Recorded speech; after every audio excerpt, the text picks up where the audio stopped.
Back for another edition of In the Huddle, guys. Carl Dukes along with my man Brian Baldinger. And of course, my man Nick Kostos stops by each and every week as we talk gambling and we look at the games from a point spread standpoint and, of course, over-unders.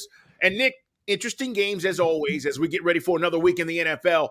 Let's start with a game that I'm going to find pretty interesting, and I think you will too. And we were talking about the Lions. And listen, I'm a believer now. And Baldy and I are going to talk about this coming up a little bit later in the podcast. But Lions-Ravens, and I will tell you guys this. I know some folks in that Ravens organization, they're saying this is a big game for them because this is one of those games where we're going to find out if the Ravens are real, right? We're going to find out if they are legit.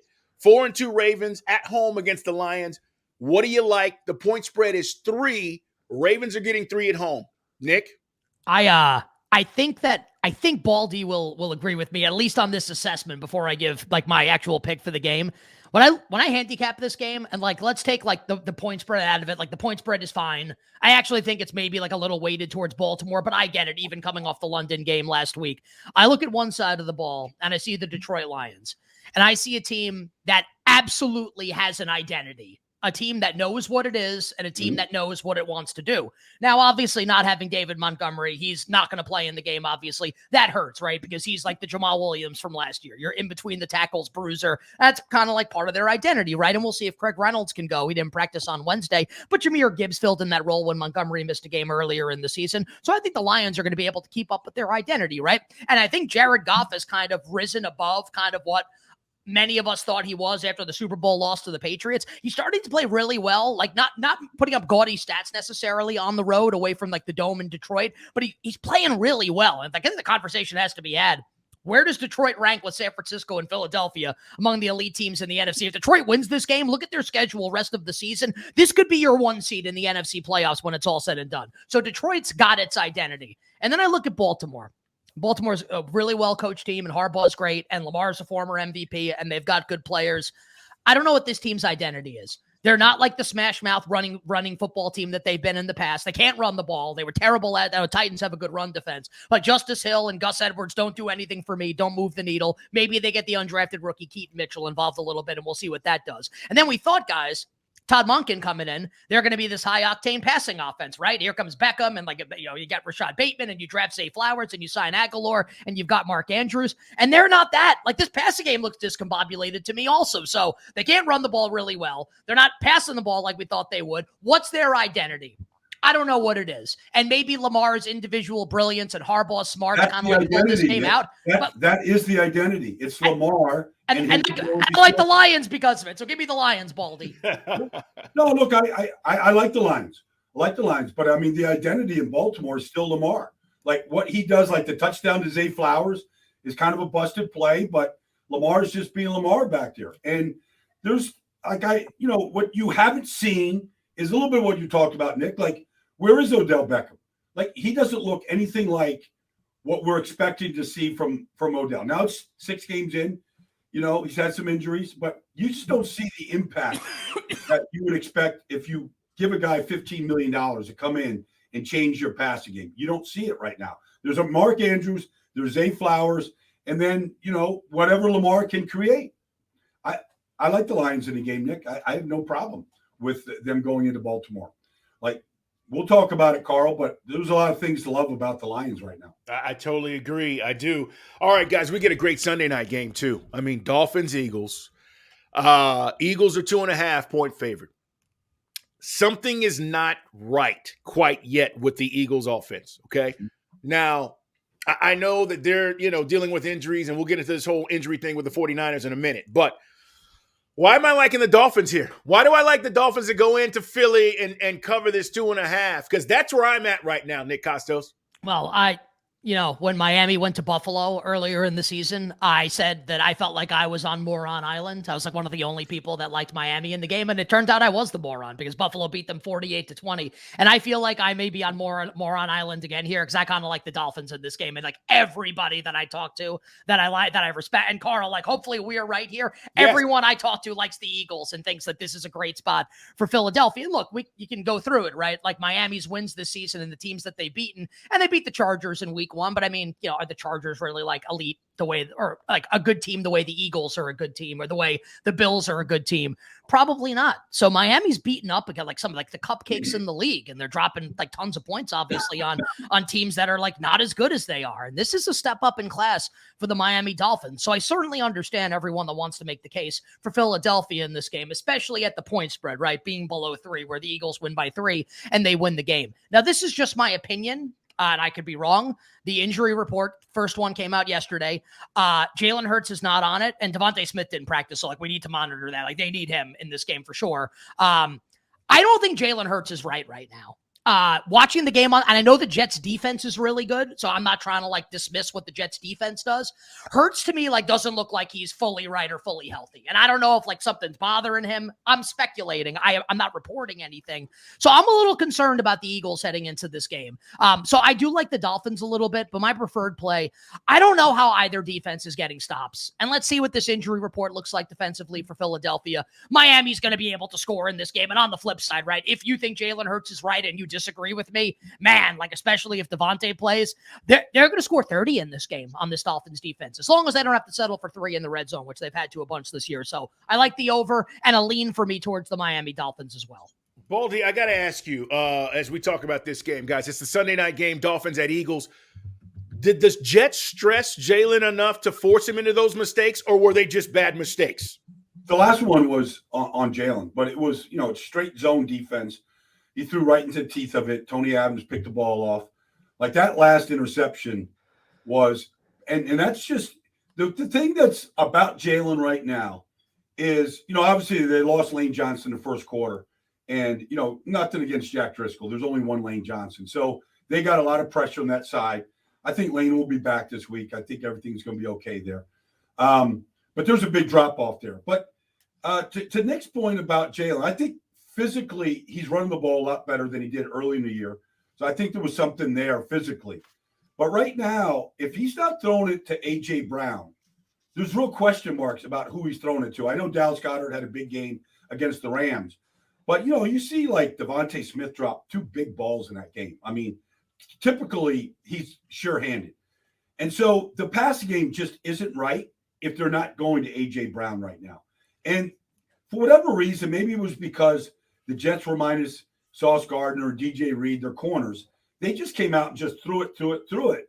And that's not who they are. If you want an identity, the Eagles are a smash-mouth run team, and Jalen's a part of it. And they never got that going last week. This is a week that they should get that going against Miami because there's real questions on this Miami Dolphins defense. Nick Kostos, you better, you bet. He does a great podcast as well. We'll tell you where you can find it coming up. 49ers, Vikings. Speaking of injuries, Debo, right? Trent Williams, Christian McCaffrey. All right, are you rolling the dice with the 49ers being a 7-point favorite on the road on Monday night with the injuries that we're aware of right now? Yeah. I want to start, and I won't get bogged down in this, but just like a point spread conversation here and why I think like this is interesting. Like even like if you're not like a huge bettor, I think this stuff is pretty the way that bettors think about, like in professional bettors, people that like have influence in the market and like win lots of money, think about football teams.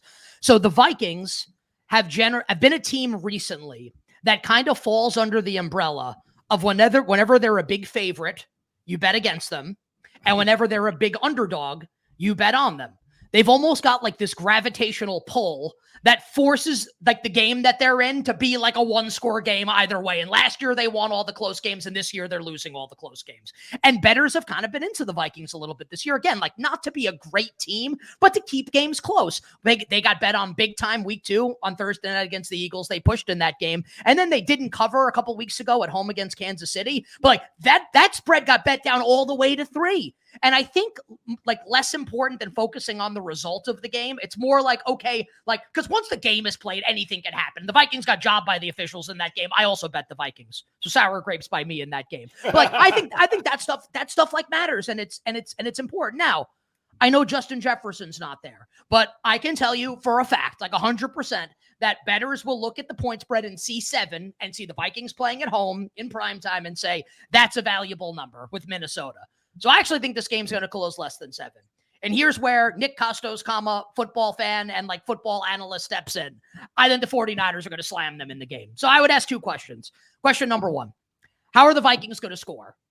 Question number 2, even if Christian McCaffrey doesn't, we think Debo's gonna play, right? I mean, that seemed to be like a lesser injury. We think Debo will be out there. Question, even if McCaffrey doesn't play and it's Jordan Mason, Elijah Mitchell, and Tyrion Davis-Price, how are the Niners not scoring like 27 plus against this Vikings defense? So those 2 questions lead me to like the 49ers in the game, despite I don't care what the point spread is. I like San Francisco in the game. All right, Nick, as we talk about Sunday's games, listen, everybody's talking about Bill Belichick right now and how awful this team is. All right. So Patriots at home against the Bills. Bills are a 9-point favorite. It's 8.5 right now. I don't know if the line will move.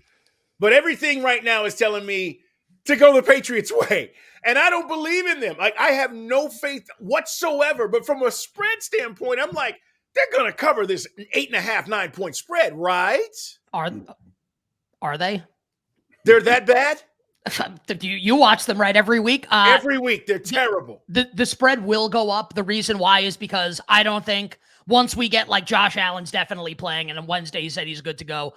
Sports books are not going to want to have teaser liability on this game. What does that mean? It means you tease Buffalo down to 2.5. They win by 3. You win that teaser leg. And like that's going to happen in this game. So, I mean, like, look, you want to make a case for the Patriots. It's the Monday night game that these 2 teams played in the wind a couple years ago when like the Patriots were really good. They're not good now. And like Belichick kind of like outfoxed Sean McDermott in that game. And like that, and like they ran the Naval Academy offense, and the Patriots won that game against the Bills. And there is extreme wind expected in the forecast in this game. So something to monitor as we approach Sunday. Listen, I got to be real with you guys. When I look in the mirror every morning, I hope to see a winner.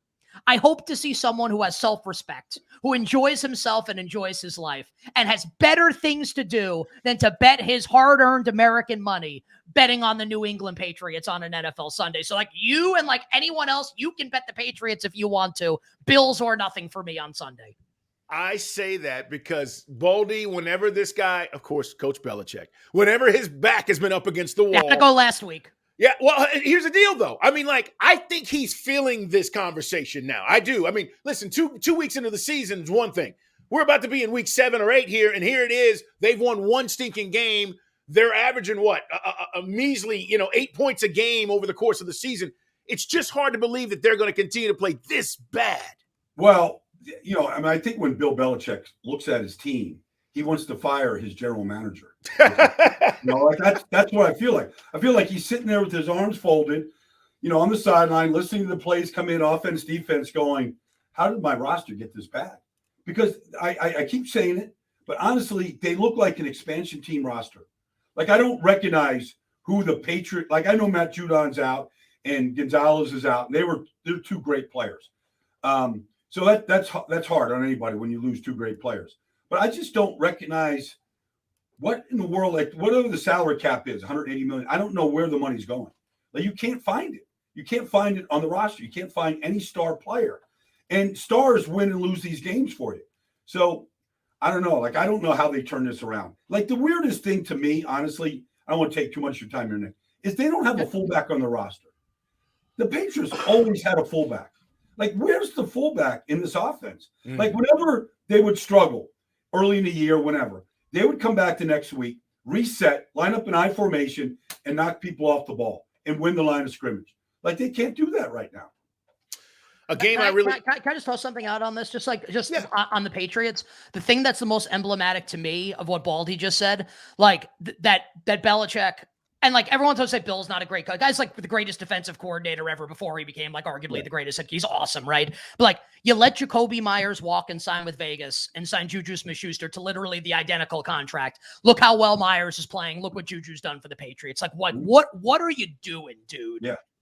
Yeah. The evaluation of how guys fit on your roster and how you're going to use them is what's missing.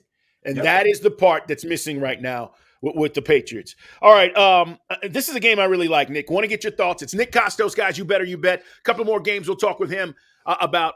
Seattle last week was close, all right? Bengals found a way to get it done at the end of that game. Defensively, Baldy, we'll talk about it. And now they go home and they get the Cardinals. So here come the Cardinals in the 4 o'clock window. And I like Seattle in this game to bounce back. And I actually like them to cover. What do you think?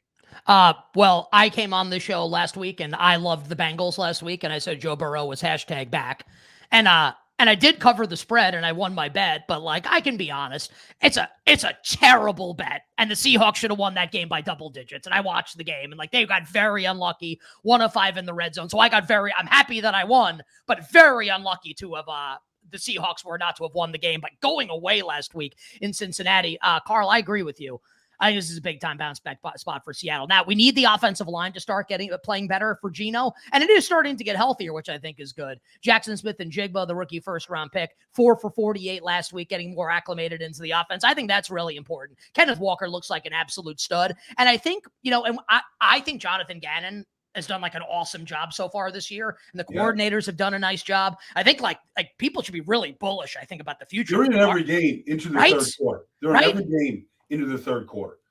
I think the problem is you're starting to see, and it's not even an insult because like the team's not good. They've been like playing well over their skis, right?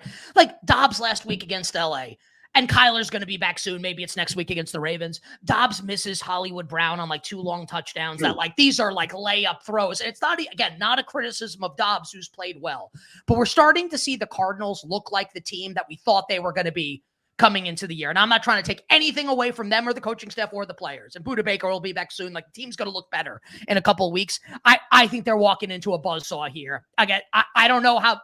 I think they're going to have a real problem scoring. The run game is a mess without Connor. The Seahawks physical cornerbacks. I mean, Hollywood's not a big guy. I think this is going to go really poorly for Arizona. I love the Seahawks on Sunday. Probably my favorite bet of the week. All right, one last game. Brandon Staley, what are you doing? Kick the field goal. Play for overtime. You had shots in this game against the Cowboys. And Baldy, you know how I feel about Brandon Staley. But short week, Chargers at Chiefs. All right, Chiefs go get Mecole Hardman. We talked about the trade yesterday. I don't know if he immediately jumps in there. I'm figuring he knows the offense, but whatever. I'm not sure how immediately, what kind of success he's going to have. But the Chargers, I thought were going to win against the Cowboys. I really did. I thought they were going to beat the Cowboys the other night. So now they're 2-3. And they have to go to Arrowhead. And the Kansas City Chiefs are favored by 5.5 points. What happens? I actually think I kind of like Brandon Staley, and maybe that makes me the idiot. I like the 4th down calls. It's just like he's very unlucky. I think he makes great decisions, and like they all the time, Nick. All the time. I mean, like he goes for it on all these 4th downs, and they never get them. I mean, it's not. I think he's making good decisions, but I mean, I understand that people disagree with that. Obviously, here's what I want to see for the Chiefs. You mentioned Hardman. Like, okay, great. And he was actually good in the last couple of games he played for Kansas City last year. Like, enough with MVS and like enough with Sky Moore. If you're Kansas City, you're Matt Nagy and you're Andy Reid. Like, these guys don't have it. MVS plays 1 million snaps and never gets targeted. Sky Moore, I think, is useless. And he might be a nice kid and maybe he could be good one day. He's not. Like, play Rashee Rice. He may make mental errors, he is so much better than these guys. Like, play Rashee Rice, play Hardman. This passing offense desperately needs some juice. I'm going to give you, I try and make really sound bets based on my analysis, based on what the point spread is. I'm going to give you what I consider to be really shallow level analysis here, but I think I'm going to be right for this game.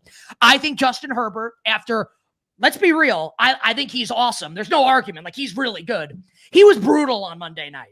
Like, missed a number of big throws that he makes in his sleep that bad quarterbacks can make. A couple of passes to Keenan Allen that could have turned this game around they would have won the game if Herbert plays like he's capable of playing. I think this is a game where Justin Herbert stands toe-to-toe with Mahomes, keeps them right in it, and the Chargers lose at the end because that's what they do, and they lose by like 3. So my suggestion would be that if you agree with me, you, the person watching and listening, and you like the Chargers, let's wait and see if this point spread goes up to 6. You lose nothing by waiting. If it stays at 5.5, goes to 5. 5 is a dead number. And if we can get 6, that's going to be a bet on the Chargers. I'll probably bet them at 5.5 anyway, which is not the best mathematical bet, but I want to have action on the Chargers in the game. My last point, normally when we see these two teams play Herbert v. Mahomes, the total starts with the 5.